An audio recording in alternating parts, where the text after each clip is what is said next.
Welcome to the Great Basin Fire Potential Briefing for Monday, July 8th. This is Gina Palma. Today we will continue to see showers and thunderstorms over the northern portions of the Great Basin, and this morning there have already been some isolated showers and thunderstorms over southern Idaho. Relative humidity will be a little bit higher than what we saw yesterday, with a little bit more moisture producing some wetting rains. Over southern areas of the Great Basin, winds won't be as strong as what we saw yesterday, but still breezy with gusts 25 to 30 miles per hour and dry conditions. No significant fire potential is expected on Tuesday with quieter weather and lighter winds and dry conditions. However, we will return to hot and dry as an area of high pressure builds over the Four Corners area, so temperatures will be on the rise from mid to late week with dry conditions initially before thunderstorms return. Over the last 24 hours, we saw some scattered showers and thunderstorms up across Idaho into northern Nevada and then also over the eastern half of Utah. These thunderstorms produce generally light amounts of precipitation and gusty outflow winds. Fire activity over the last 24 hours has generally been light to moderate initial attack, with looks like most of the fires remained small. Over the last 7 days, we've seen relatively dry conditions across the Great Basin, with only very light amounts of precipitation associated with thunderstorm activity up across Idaho, Utah, and northern Nevada. And even over the last 30 days, the image on the right shows very spotty precipitation, the heaviest precipitation mainly in the higher elevations and over the far northern and eastern sections of the Great Basin, with very dry conditions over the Arizona Strip into southern and western Nevada. Looking at how our fuel conditions have responded to these dry conditions, ERCs have been on the rise across the Great Basin, although they did come down a little bit with the cold fronts that have moved through over the last week, but are generally between about the 50th and 70th percentile across the Great Basin, a little bit drier over parts of Utah where some areas have increased to above the 70th or 80th percentile.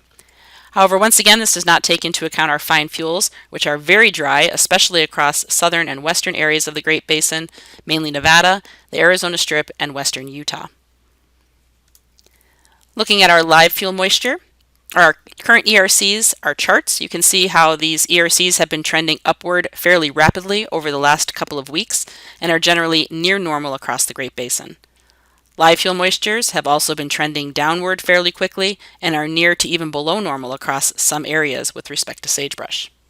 Our satellite loop from this morning shows an area of low pressure across the Pacific Northwest, which has pushed a cold front into the Great Basin, and this will continue moving eastward.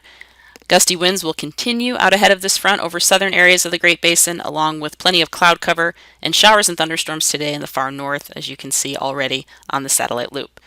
As this area of low pressure tracks to the east, we will see decreasing weather conditions as we go through the day on Tuesday, and this area of low pressure pushes the thunderstorms east of the region, bringing drier conditions tomorrow along with lighter winds. Looking at our weather pattern again for later this afternoon, again, those showers and thunderstorms in the north with dry and breezy conditions in the south. We do not have any high risk issued as the winds will be lighter today than what we saw yesterday in the south, and also the moisture across Idaho will be a little bit higher than what we saw yesterday as well. So despite having some lightning, increased relative humidities, and increased chances for some wetting rain will reduce the overall fire potential. Looking at the relative humidity, you can see general single digits to low teen relative humidity in the south, but relative humidity will increase and remain above 25% across Idaho. Again, winds will be breezy today with generally west to southwest winds, but not as strong as what we saw yesterday. These areas in the orange are generally gusts 25 to 30 miles per hour. We will see a little bit of enhancement along the Colorado border with Utah, but most of those stronger winds will be pushed into Colorado today. On Tuesday, we will see again drier weather and more tranquil weather across the Great Basin in between systems. Therefore, we will see generally warming temperatures and lighter winds with low to moderate fire potential. Relative humidity will start decreasing again in the north and drop below 25% across Idaho and remain low over southern areas of the Great Basin. And you can see from the transport winds are generally more light to moderate across the region, with gusts only around 15 to maybe 20 miles per hour in the far north. As we move into Wednesday, we see the ridge of high pressure beginning to strengthen over the Four Corners area, which is what is really needed to really get the monsoon going. Therefore, we'll see hot and dry conditions on Wednesday across most of the basin. May have some clouds and a few showers that move north or move east across the northern areas of the Great Basin in Idaho. Again, low to moderate fire potential, but we will see the fuels continue to dry during the middle portion of the week. Relative humidity generally low to mid-teens across the region. And again, you can see mainly the stronger winds are up north of the Great Basin on Wednesday, but breezy across Idaho into northern Nevada.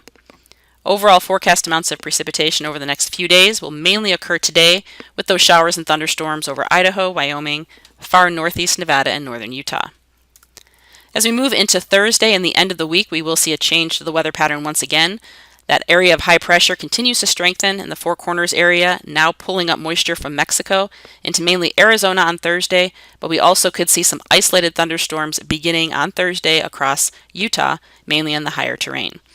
We do not have any high risk issued yet for this lightning. We will continue to monitor this, as initially the lightning will likely produce only light amounts of precipitation, but in many areas, especially in the higher terrain, the fuels aren't quite cured. But we will keep an eye on the initial return of lightning as we move towards Thursday, and then again on Friday.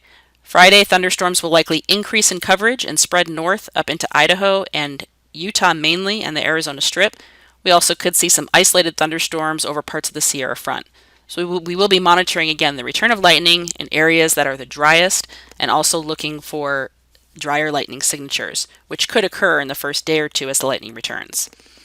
By Saturday, the moisture continues to increase over mainly Utah, so most of the thunderstorm activity later this week into the weekend will occur over the eastern half of the Great Basin, with still drier conditions over western Nevada.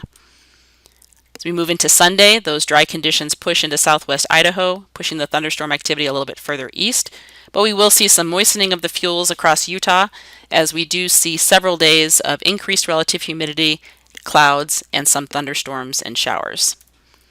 Forecast amounts of precipitation are kind of hit or miss, really, with the initial return of moisture, so we'll have a better idea of how much precipitation we'll see as we move towards the middle of the week. Looking at the 8 to 14 day outlook, which takes us into the third week of July, still looking at warm conditions over southern and eastern areas and generally drier conditions than what we would normally see this time of year.